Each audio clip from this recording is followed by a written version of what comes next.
You've climbed up to where the main hall is. I'm Caede.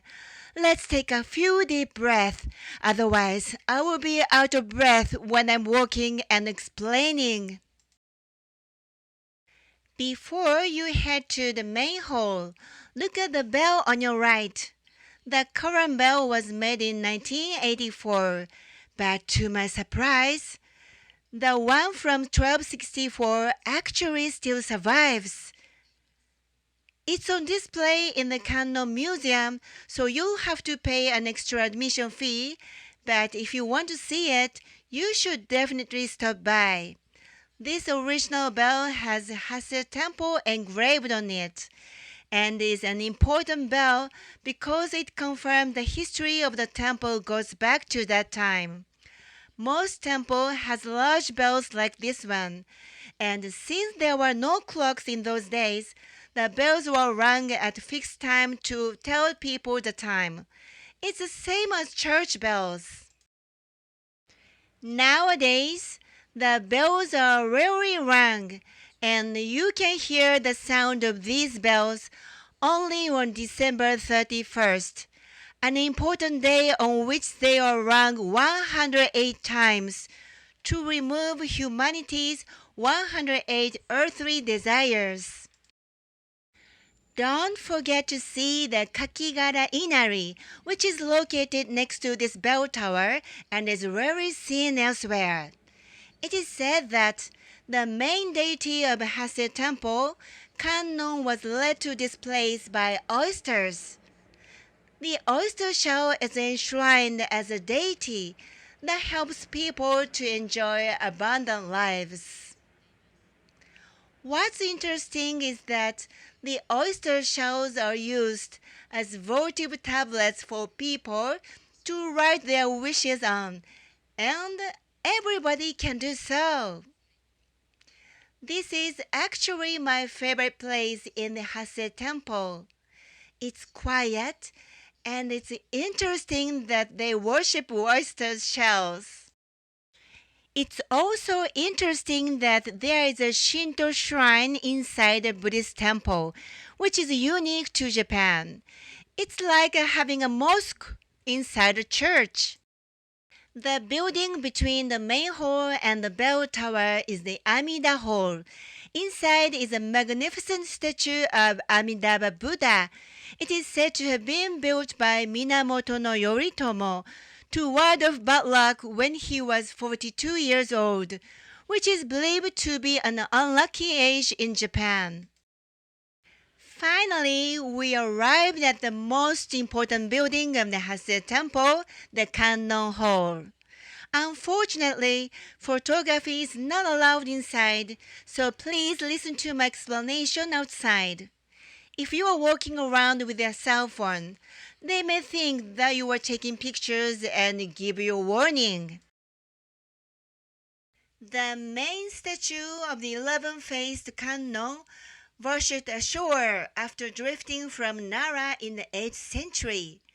I'd really like to say that, but in reality, the statue in front of us today was made in the Muromachi period, around the 15th century. At 9.2 meters, it is one of the largest wooden Buddha statues in Japan.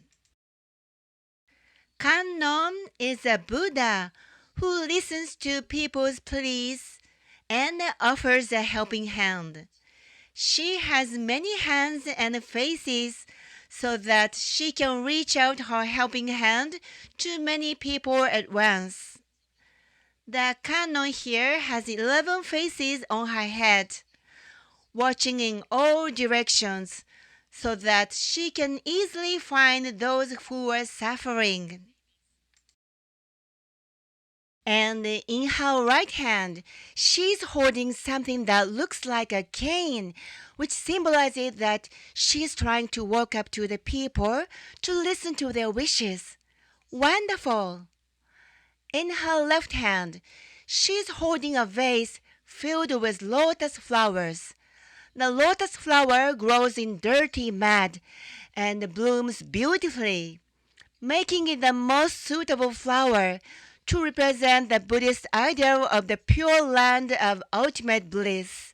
In other words, if you are born unlucky, you can build a beautiful life with your efforts.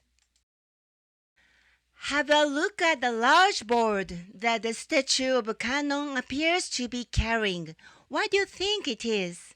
In Christianity, you can see light emanating from behind the figure of Christ in sculptures and stained glass, right?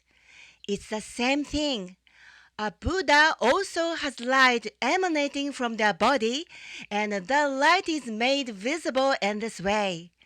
When you are illuminated by this light, your worries seem to disappear, don't they? The statue of Kannon is made of wood, but this part of the statue was damaged considerably in the Great Kanto earthquake of 1923 and is now made of aluminum. The treasures that the Hase temple holds can be seen at the Kannon Museum, located next to the main hall. There is an additional entrance fee, but if you are interested, you should definitely visit. Walk along the left side of the Kannon Hall, and you will find the suto repository in front of the restaurant. In the middle, there is a rotating bookshelf. You can see scrolls and books in it, right? These have Buddhist sutras written on them. Monks who practice Buddhism can read them, but ordinary people have a hard time reading them. That's why it is said that if you turn this spinning bookshelf once, you will gain the same wisdom as if you'd have chanted all the sutras. And do you see the brown cylinders next to the sutra repository? These cylinders also have sutras inscribed on them, 3 at each of the 6 locations, 18 cylinders in total. If you turn each of them, you will receive the same amount of wisdom as if you were chanted the sutras that are engraved on them. I'm glad that the Buddha is trying to spread Buddhism to people in this way. Incidentally, this kind of rotating bookshelf was invented by Chinese monks in the 6th century. It's amazing! Now that you've gained some wisdom, let's take the path next to the sutra library and go up the stairs to the walking path. In June, more than 40 kinds of hydrangea are in full bloom here, and it's very beautiful. But it's also very crowded at that time. By the way, hydrangeas can be seen all over the world now. But did you know that they originated in Japan? If it's too hard for you to go all the way to the top, you can also go to the viewing platform next to the restaurant.